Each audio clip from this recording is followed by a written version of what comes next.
move it back up to item number 3, discussion and action for approval of an ordinance adopting a fee schedule for the Code Enforcement Office. And I'll defer to Ray.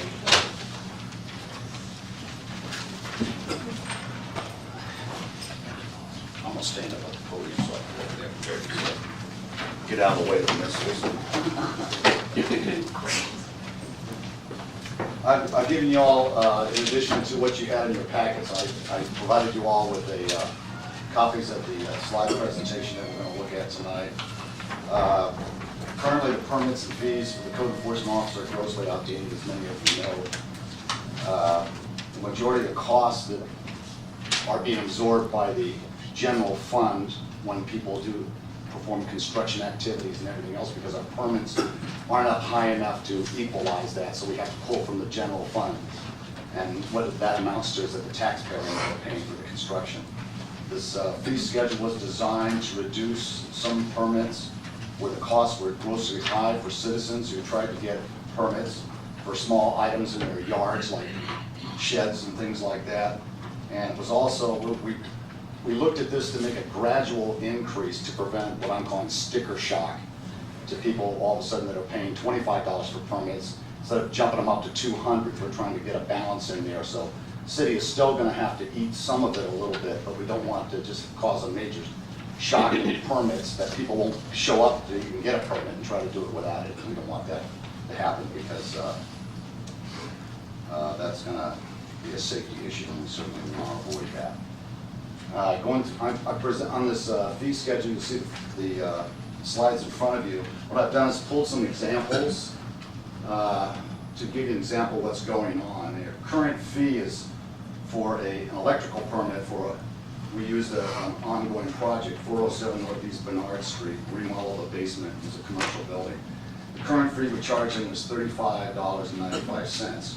It costs the city through inspections, because we have a contracted inspector, as you well know, $150, which means we end up losing $114.05.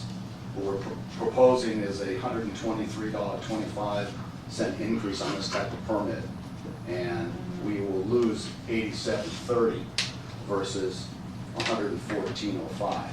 And this is an example of what I'm talking about. If we jumped it all the way up, it's already $35.95, so the new permit would cost $123.25. So we're trying to bring them up gradual, so we won't have, like I said, that sticker shock.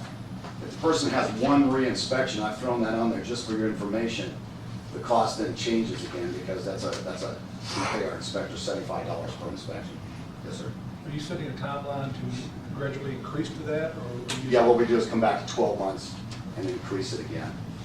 And what we're trying to do is get it as close to balance as we can. The next slide, we're looking at a building permit for a single-family home of 1,355 square feet, 2-story, and the cost of the home is $175,000. Current fee is $375.20.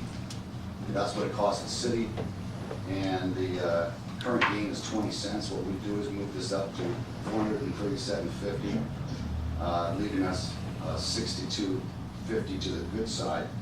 But most of these homes have more than one re-inspection, so even one re-inspection is bringing us down again. But if they go through without a re-inspection, which is very unlikely, we stand to make I don't say make money because we're not making profit, but to offset the balance sheet, so to speak. Looking at another place at 1804 F, Southwest Bernard. This is a single-family home at 1,665 square feet, $215,000 home.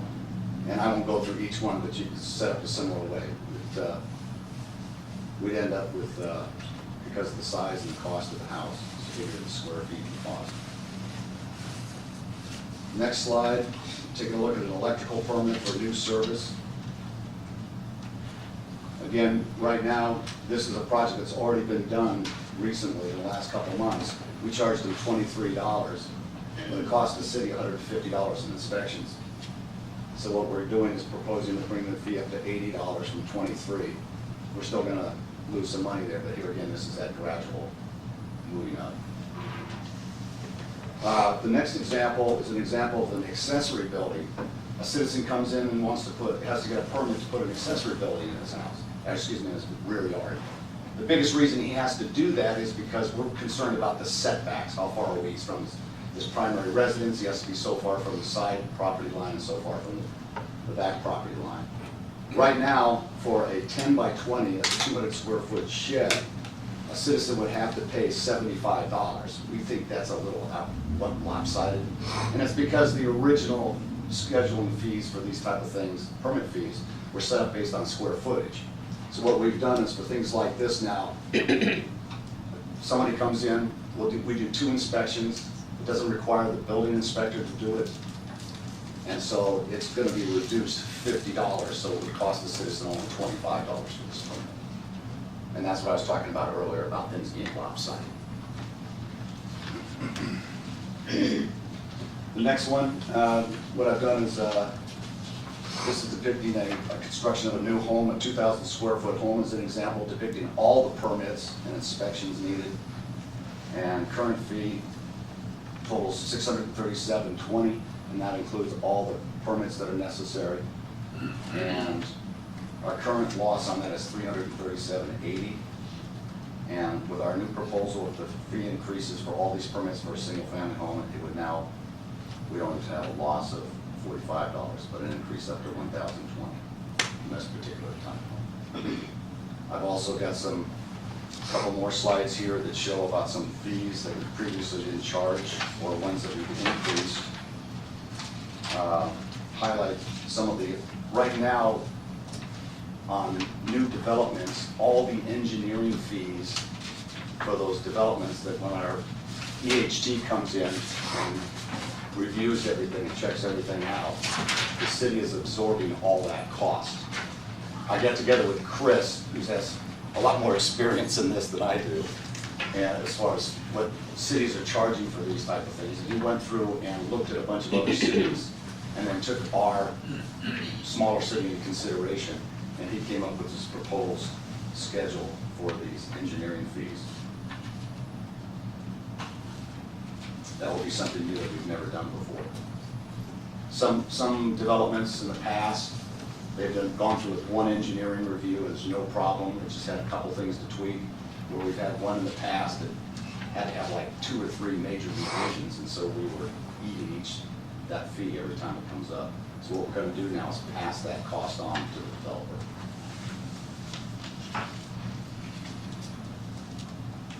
Does anybody have any questions about the fee schedule?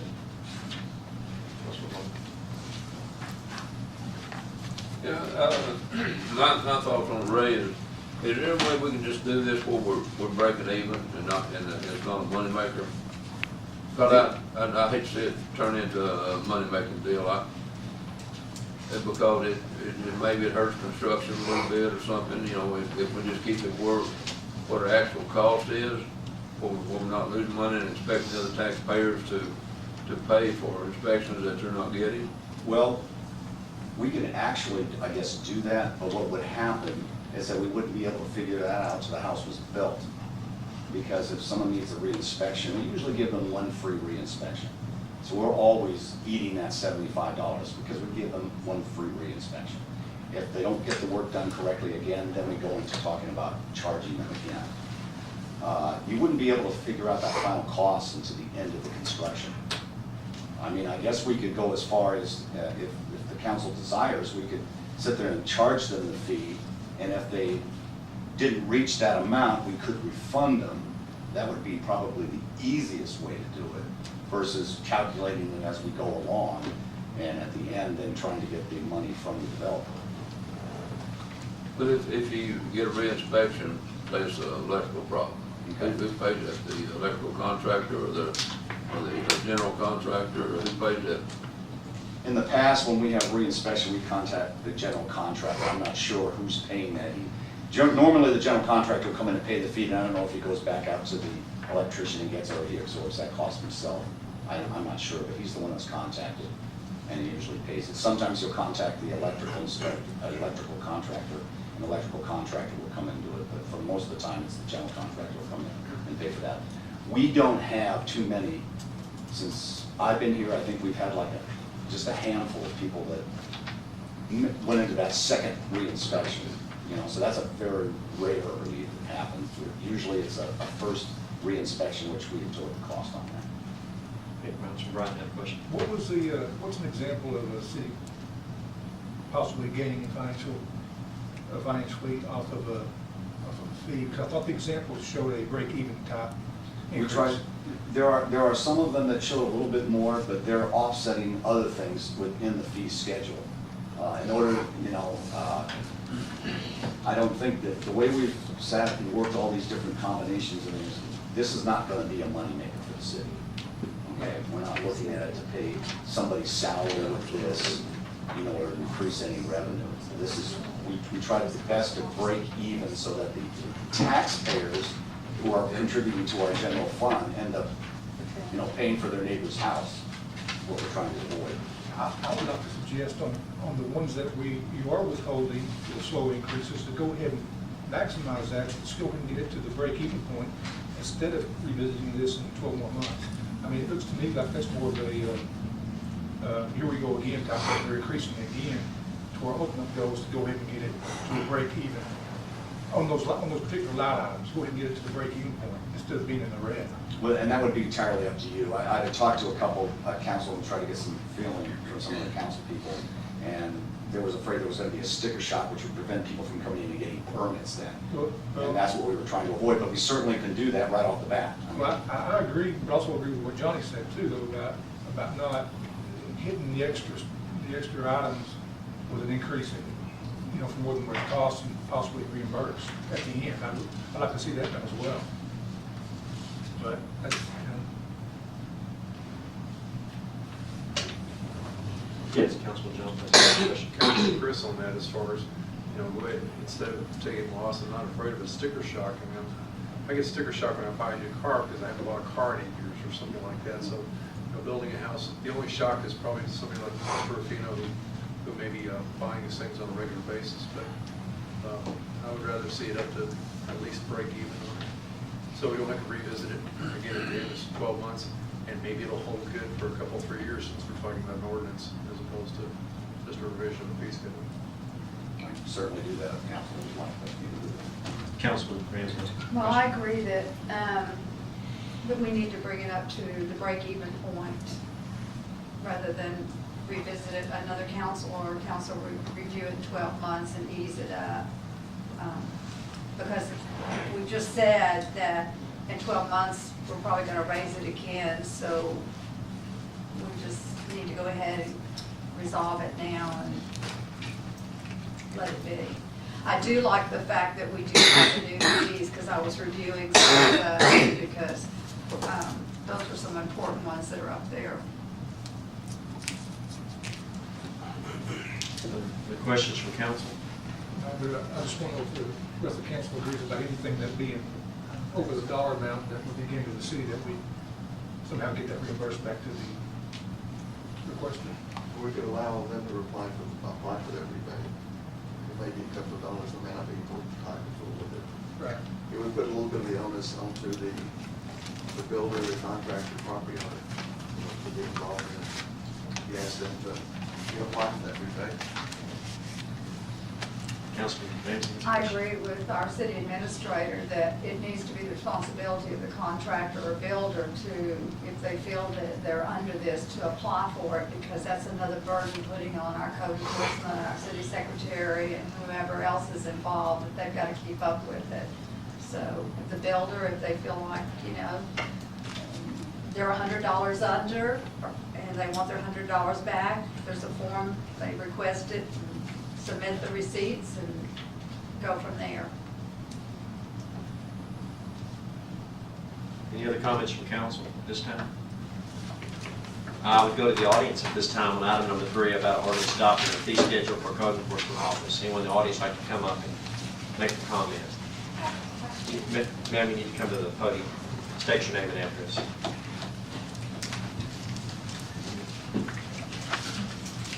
My name is AJ Martin. I live at 1735 County Road 302. I had a question about his presentation. The electrical permit change, it went from 23 to, it was one for next link, 80. Living outside of the city, it's difficult to get any type of service for internet or anything like out there. I just wanted to know if the new fee was comparable to like Granbury or Stephenville, and if it was gonna become even more difficult to get new service. I think that's just what you charge them to put their antenna, is that what this is? We're talking about the, Right here. the NetLink Yeah. antenna. Yeah, they entered in, as a council remembers, a month or two ago, the council entered into an agreement with a contract with NetLink to use our standpipes, our towers, to put an antenna on there. And that was the cost for the electrical permit.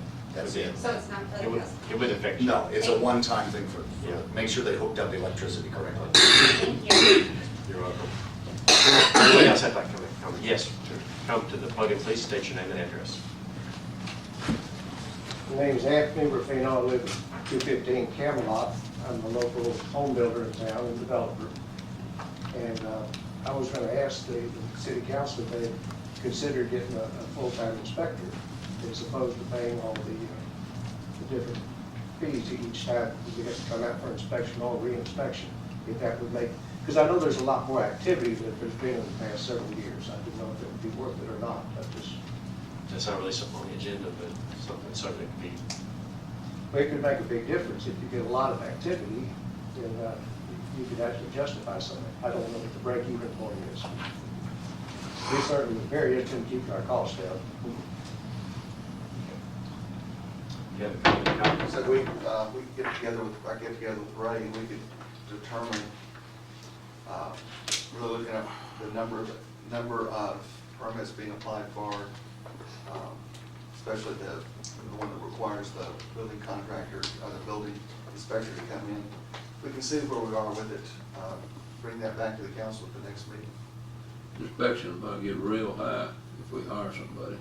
Well, that's what I'm afraid of, but, you know, I'm not sure if we have enough activity, but that's something we don't know until we add up all the numbers, we can bring that to you.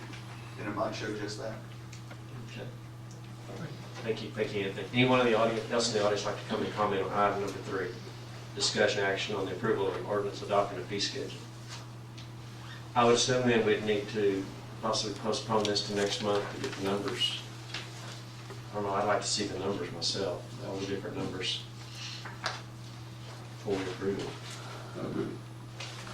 This is something that, I feel like the code enforcement office has done their responsibility on this. This is something that the city administrator can take on without the whole thing. I mean, as far as the money coming in, the money comes in through the office.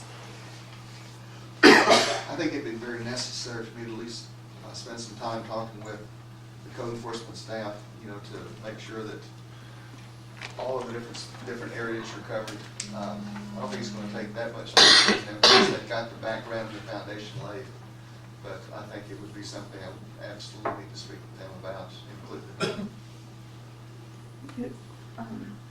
Mr. Moody? Yes, ma'am. My understanding is that your office doesn't handle any of the money. It comes straight into the central office, correct? That's correct.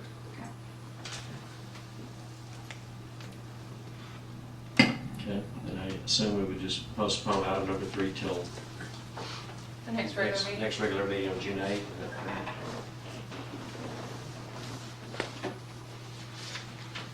Okay.